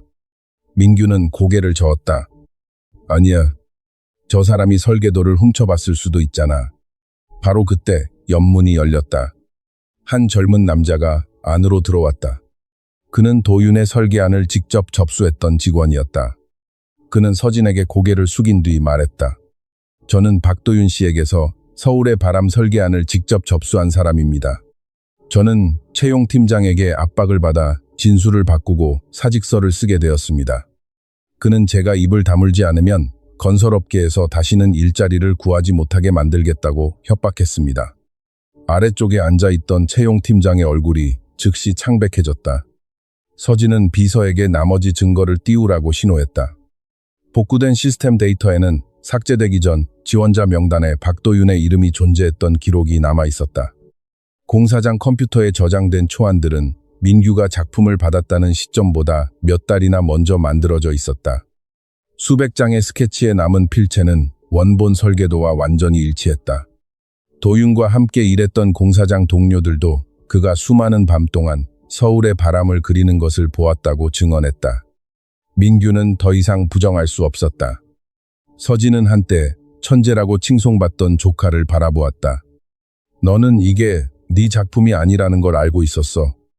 그런데도 상과 직책, 후계자 자리까지 받아들였지. 민규는 아버지를 향해 고개를 돌렸다. 아버지가 그렇게 하라고 했어요. 아버지가 다 해결됐다고 했어요. 태석이 소리쳤다. 입 닥쳐. 하지만 이미 늦었다. 서진이 무대 중앙으로 걸어 나왔다. 도둑맞은 설계도는 한태석이 저지른 죄의 일부일 뿐입니다. 뒤쪽 스크린에 DNA 검사 결과지가 떠올랐다. 박도윤은 서울의 바람의 진짜 작가일 뿐만이 아닙니다. 그는 25해 전 실종된 제 친아들 강시우입니다. 행사장이 폭발하듯 술렁였다. 서진은 99.99%의 정확도를 가진 독립 DNA 검사 결과를 공개했다. 그 다음에는 사고 현장 사진, 트럭 충돌 흔적, 차량 번호, 그리고 태석이 통제하던 유령 회사에서 흘러간 송금 증빙서가 차례로 화면에 올라왔다. 순옥이 앞으로 나와 자신이 직접 트럭이 현우의 차를 벼랑 아래로 밀어 떨어뜨리는 장면을 보았다고 증언했다. 동수는 자신이 돈을 받고 진술을 삭제했으며 감정 결과를 조작하고 살인사건을 교통사고로 바꾸었다고 인정했다. 마지막으로 체포된 의사의 진술 영상이 화면에 재생되었다.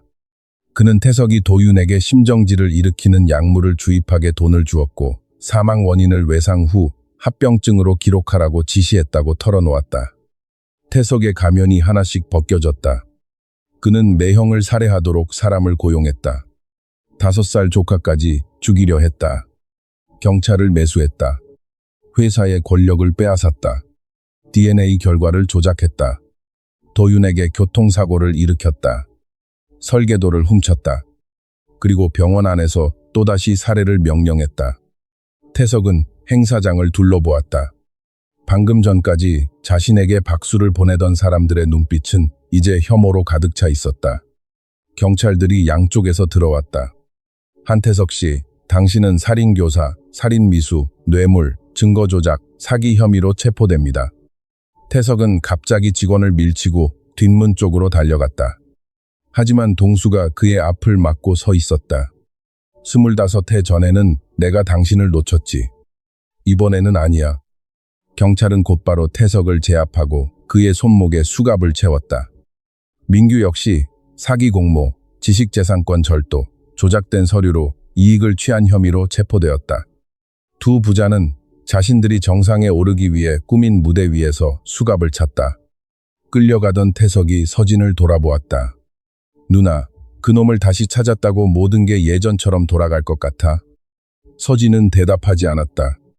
공의로도 결코 메울 수 없는 상실이 있다는 것을 그녀는 알고 있었기 때문이다. 행사장 문이 두 부자의 뒤에서 닫혔다. 카메라 셔터 소리는 계속 울렸다. 하지만 서진은 더 이상 그들을 보지 않았다. 그녀는 몸을 돌렸다. 도윤은 순옥 곁에 서 있었다. 얼굴은 지쳐 있었지만 차분했다. 25해의 수색이 마침내 끝났다. 원수는 붙잡혔다. 진실은 드러났다. 그런데도 서진은 감히 다가가지 못했다. 그녀는 도윤의 친어머니였다. 하지만 그를 벼랑 아래에서 구하고 치료하고 25해 동안 곁을 지키며 키운 사람은 순옥이었다. 서진은 막 되찾은 아들을 바라보았다. 입술이 떨렸다. 도윤이 시우라는 이름을 기억하고 있을지 알 수 없었다. 빼앗긴 세월 끝에 그가 자신을 엄마라고 불러줄 수 있을지도 알 수 없었다. 태석과 민규가 경찰에게 끌려 나간 뒤에도 행사장은 아직 충격에서 벗어나지 못하고 있었다. 기자들은 계속 질문을 쏟아냈다. 카메라는 도윤과 서진 그리고 순옥을 향해 있었다. 하지만 서진은 누구의 질문에도 대답하지 않았다. 그녀는 직원들에게 도윤을 행사장 뒤쪽에 조용한 휴게실로 데려가라고 지시했다. 도윤의 몸은 며칠간의 혼수 상태 이후 아직도 약했다. 의자에 앉자마자 갑작스러운 두통이 몰려와 그는 눈을 감아야 했다. 순옥이 곧바로 다가왔다. 괜찮니? 그녀는 떨리는 손으로 아들의 이마를 짚었다. 도윤은 천천히 눈을 떴다. 엄마. 그 한마디에 순옥의 눈물이 또 흘러내렸다. 서진은 문가에 서 있었다. 그녀는 아들이 다른 사람을 엄마라고 부르는 모습을 보았다. 가슴이 아팠지만 원망할 수는 없었다. 순옥은 도윤에게 어머니였다. 25해 동안 그 이름으로 살아온 사람이었다. 서진은 조심스럽게 한 걸음 다가왔다. 도윤 씨. 그녀는 차마 시우라고 부르지 못했다. 도윤이 그녀를 바라보았다. 얼굴은 창백했지만 눈빛은 흔들리지 않았다. 제가 강시우라고요? 서진의 눈가가 붉어졌다. 그래, 내 이름은 강시우였어. 하지만 네가 박도윤으로 살아온 시간도 전부 네 삶이야. 도윤은 한동안 말이 없었다. 머릿속에는 희미한 조각들이 떠올랐다. 안개 낀 산길, 트럭 소리, 아버지의 팔, 엎드려, 그리고 수첩 속에 남아있던 글씨. 건물에도 숨 쉴 자리를 남겨줘야 해. 도윤은 떨리는 목소리로 물었다. 아버지는 저를 지키다 돌아가신 겁니까? 서진은 입술을 깨물었다. 고개를 끄덕이는 것조차 고통스러웠다. 마지막 순간까지 널 안고 있었어. 네가 살아남은 건 네 아버지가 너를 지켰기 때문이야. 도윤은 두 손으로 얼굴을 감쌌다. 그는 오랫동안 울지 않으려 애썼다. 하지만 어깨가 조용히 떨렸다. 순옥은 그의 등을 쓸어주었다. 서진은 곁에 서서 차마 손을 뻗지 못했다. 그때 도윤이 먼저 서진을 바라보았다. 저는 아직 모든 기억이 돌아온 건 아닙니다. 하지만 어머니가 저를 찾았다는 건 압니다. 서진의 숨이 듣는 듯했다. 도윤은 천천히 말을 이었다. 저를 낳아주신 분은 회장님입니다. 하지만 저를 죽음에서 끌어내고 상처를 치료하고 어른이 될 때까지 키워준 사람은 엄마입니다. 순옥은 울음을 터뜨렸다. 도윤은 그녀 앞에 고개를 숙였다. 엄마가 없었다면 저는 25해 전 벼랑 아래에서 죽었을 겁니다. 제가 박도윤이든 강시우든 엄마는 영원히 제 엄마예요. 순옥은 아들의 머리를 끌어안았다. 이 바보 같은 아이야. 엄마는 보답받으려고 널 키운 게 아니야. 서진이 다가왔다. 순옥이 놀라 바라보는 앞에서 서진은 깊이 허리를 숙였다. 제 아들을 구해주셔서 감사합니다. 25해 동안 제가 해야 했을 몫을 대신해 주셔서 감사합니다. 순옥은 서둘러 그녀를 일으켜 세웠다. 저는 그저 엄마가 해야 할 일을 했을 뿐입니다. 서진은 고개를 저었다. 아니요. 당신은 제 아들에게 삶을 주셨습니다. 두 여자는 서로를 바라보았다. 그 누구도 어머니의 자리를 빼앗으려 하지 않았다. 두 사람 모두 알고 있었다. 둘 중 한 사람이라도 없었다면 도윤은 오늘 이 자리에 설 수 없었다는 것을. 회복한 뒤 도윤은 공모전의 진짜 우승자로 인정받았다. 이사회는 그를 성진의 합법적 후계자 명단에 올리자고 제안했다. 하지만 도윤은 즉시 직책을 받는 것을 거절했다. 저는 혈연 때문에 가장 높은 자리에 앉고 싶지 않습니다. 제 능력으로 평가받고 싶습니다. 그는 서울의 바람 프로젝트의 수석 건축가 역할을 맡기로 했다. 건설이 진행되는 동안 도윤은 매일 직접 공사 현장에 나갔다. 그는 엔지니어, 노동자, 그리고 주변에 사는 시민들의 말을 귀 기울여 들었다. 열린 층은 노인들이 더 쉽게 접근할 수 있도록 조정되었다. 공공공간에는 배달 노동자들을 위한 휴게실과 겨울철 추위를 피할 수 있는 공간이 추가되었다. 도윤은 아버지의 철학을 계속 완성해 나갔다. 큰 건축물은 권력을 과시하기 위한 것이 아니다. 그 그림자 아래 살아가는 사람들을 보호해야 한다. 몇 년 뒤 건물은 마침내 완공되었다. 그 건축물은 서울의 새로운 상징 중 하나가 되었다. 도윤은 아들을 지키기 위해 목숨을 바친 아버지를 기리기 위해 건물 이름을 강현우로 정하자고 제안했다. 가장 높은 층에는 약초가 가득 심긴 정원을 만들었다. 입구 앞 작은 표지판에는 이렇게 적혀 있었다. 박순옥 정원, 산속에서 한 생명을 구한 어머니에게 바칩니다. 준공식 날 도윤은 두 어머니 사이에 서 있었다. 서진은 단아한 한복을 입고 있었다. 순옥은 여전히 수수한 모습이었고 자신이 이런 큰 행사에 어울리지 않는 것 같다며 계속 걱정했다. 도윤은 두 사람의 손을 잡았다. 세 사람은 옥상 정원으로 걸어 나갔다. 바람은 층 사이의 빈 공간을 지나 약초밭 위를 부드럽게 스쳐갔다. 아래로는 서울이 저녁빛 속에 넓게 펼쳐져 있었다. 서진은 아들의 손을 꼭 잡았다.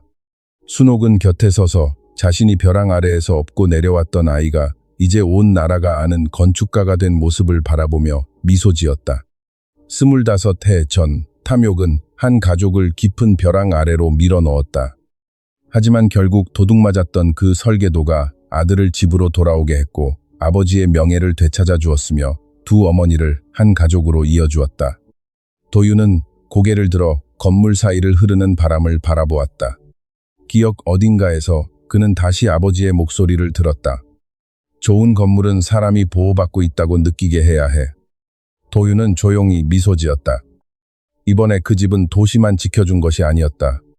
그가 평생을 잃어버린 끝에 겨우 되찾은 사람들까지 함께 지켜주고 있었다.